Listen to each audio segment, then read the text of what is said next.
One of the features of this fourth industrial revolution is that it doesn't change what we are doing, but it changes us. The difference of this fourth industrial revolution is it doesn't change what you are doing, it changes you. If you take genetic editing, right. Just as an example, it's you who are changed, and of course this has a big impact on your identity. Editing your genes? Cool, I'll explain that later. But first, why do so many people consider this guy, Klaus Schwab, to be the most dangerous man in the world? Well, there's some reasons. A lot of them. You might remember Klaus Schwab as the puddle of liquefied feces who said, by 2030, you'll own nothing and be happy about it. Translated, that probably means by 2030, he'll own everything and he'll be happy about it. But how does he expect you to own nothing and be happy about it? Oh, he's got a plan. Now, I'll tell you about it in a minute. But before I do, a little bit about Klaus Schwab. He's the author of COVID-19, The Great Reset. What a grand opportunity indeed. Oh, and his book was published on July 9th, 2020. Wonder how he got it written and published that fast. It's almost like maybe he pre-wrote it before he started the pandemic. I mean, before the pandemic started. Old Klaus is also the founder and chairman of the World Economic Forum, an organization that faces the public with very noble-sounding goals of creating a better world. Fear-mongering about climate change and disease are big goals of theirs. Welcome to Davos. Just park your private jet over there and then go inside and pretend to be concerned about climate change. Klaus and the World Economic Forum want a worldwide digital ID system that determines your access to goods and services. It would monitor your online behavior, purchases, and biometrics. It kind of seems like he just wants to do away with the whole democratic process and give all the power to the state and whoever runs the state, the deep state. But that's based on both his words and actions, so it's probably an inaccurate observation. Was Dr. Evil's character based on this reptile? Mr. Schwab writes the following. One of the greatest lessons of the past 5 centuries in Europe and America is this.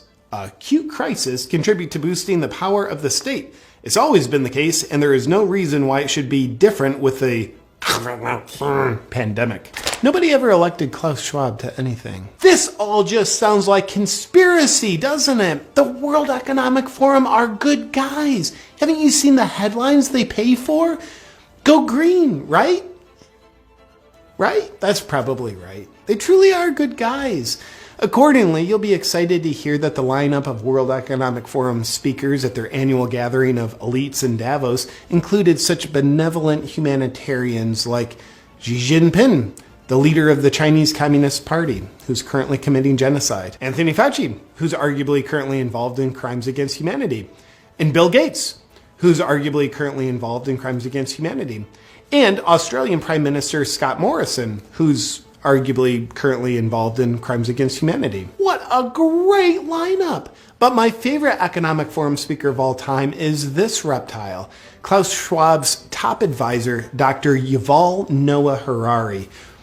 Let's see what he has to say. Data might enable human elites to do something even more radical than just build digital dictatorships. By hacking organisms, elites may gain the power to re-engineer the future of life itself. Because once you can hack something, you can usually also engineer it. Elites hacking organisms and re-engineering life itself? Well, he's not talking about doing that to people, is he? Now, in the past, many tyrants and governments wanted to do it, but nobody understood biology well enough, and nobody had enough computing power and data to hack millions of people. Neither the Gestapo nor the KGB could do it. But soon, at least some corporations and governments will be able to systematically hack all the people. Well, I guess he was talking about doing that to people. All people, to be specific. And if indeed we succeed in hacking and engineering life, this will be not just the greatest revolution in the history of humanity. This will be the greatest revolution in biology since the very beginning of life 4 billion years ago. For 4 billion years, nothing fundamental changed. Not playing God, are you? Because that usually works out super well. Science is replacing evolution by natural selection with evolution by intelligent design. Not the intelligent design of some God above the clouds. Oh, you are playing God. Say more. Evolution by natural selection with evolution by intelligent design. Not the intelligent design of some God above the clouds, but our intelligent design and the intelligent design of our clouds, the IBM cloud, the Microsoft cloud. These are the new driving forces of evolution. Gosh, you wouldn't by chance have a plan in place on how to control people with your cloud technology, would you? And that plan isn't by chance already being implemented, is it? Today, we have the technology to hack human beings on a massive scale. Oh, so you could implement it. In this time of crisis, you have to follow science. It's often said that you should never allow a good crisis to go to waste. Sounds familiar. And I guess you are implementing it already. Didn't anyone bother telling this guy not to say any of this out loud on camera? It's a lot of evidence. Surveillance, people could look back in 100 years and identify the coronavirus epidemic as the moment when a new regime of surveillance took over, especially surveillance under the skin. My brain, my body, my life, does it belong to me or to some corporation or to the government or perhaps to the human collective? This guy's revealing the whole plan. He's gonna ruin it. The World Economic Forum, out for the good of humanity.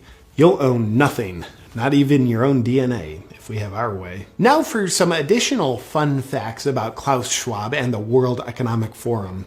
They've got a Young Leaders Program, which is a 5-year indoctrination program into their principles. The goal of the program is to create world leaders who don't answer to their people because they don't care about them. They answer to their bosses at the World Economic Forum. Graduates of the program include admirable world leaders that are suspiciously in lockstep with the Great Reset, such as Justin Trudeau, Francis Macron, and Mark Zuckerberg. Sponsoring partners of the World Economic Forum's Young Global Leaders program have been the Bill and Melinda Gates Foundation and Google. I wonder why Google censors and shapes information to be in exact support of the World Economic Forum's narrative. Let's move on. And here's a picture of Klaus Schwab sitting in front of his statue of Vladimir Lenin. I wonder why he's got a statue of one of the most murderous world leaders in history. Lenin killed an estimated 5 million people. And finally, remember Schwab's whole thing about you'll own nothing and be happy about it? What's the World Economic Forum's plan to make that happen? Well, it's probably nothing, but consider this. BlackRock is an investment firm with $9 trillion under management, which is a higher GDP than every country on Earth, aside from the US and China. Therefore, it turns out BlackRock has more political and financial influence than the Federal Reserve and most governments. Sounds cool, but what's the connection with the World Economic Forum? Well, again, and it's probably nothing, but BlackRock CEO Larry Fink is also just a board member of the World Economic Forum. Well, that's super convenient, and probably just a coincidence. Is the World Economic Forum and BlackRock colluding in corporatism, where an unelected corporate elite dictates top-down to the population? Well, they couldn't be doing that because they'd have to infiltrate the government, which they haven't done. Except for, in one of Joe Biden's first appointees once he took office, he named Brian Deese to be the director of National Economic Council. Brian Deese came from BlackRock, where he was a global head of sustainable investing, and now he's Biden's main advisor for economic policy. But Biden's making the policy decisions, not the unelected corporate elites at BlackRock and the World Economic Forum. Of course Biden's making all the decisions. Let's not be silly. Oh, look, there's a picture of Biden in the audience at the World Economic Forum. Oh, and also Kamala Harris's chief economic advisor is Michael Pyle. He came from BlackRock, where he was a global chief economic strategist. overseeing the strategy for investing $9 trillion. Well, it looks like corporatism, but it's probably not. But if it was, it would actually be a viable strategy for BlackRock and the World Economic Forum to own everything and for you to own nothing. Oh, fun fact, BlackRock is buying up single-family homes at an alarming rate, oftentimes paying 20 to 50% above asking price, so normal people like you and I can't own the homes. Now, there is an interesting pattern to all this.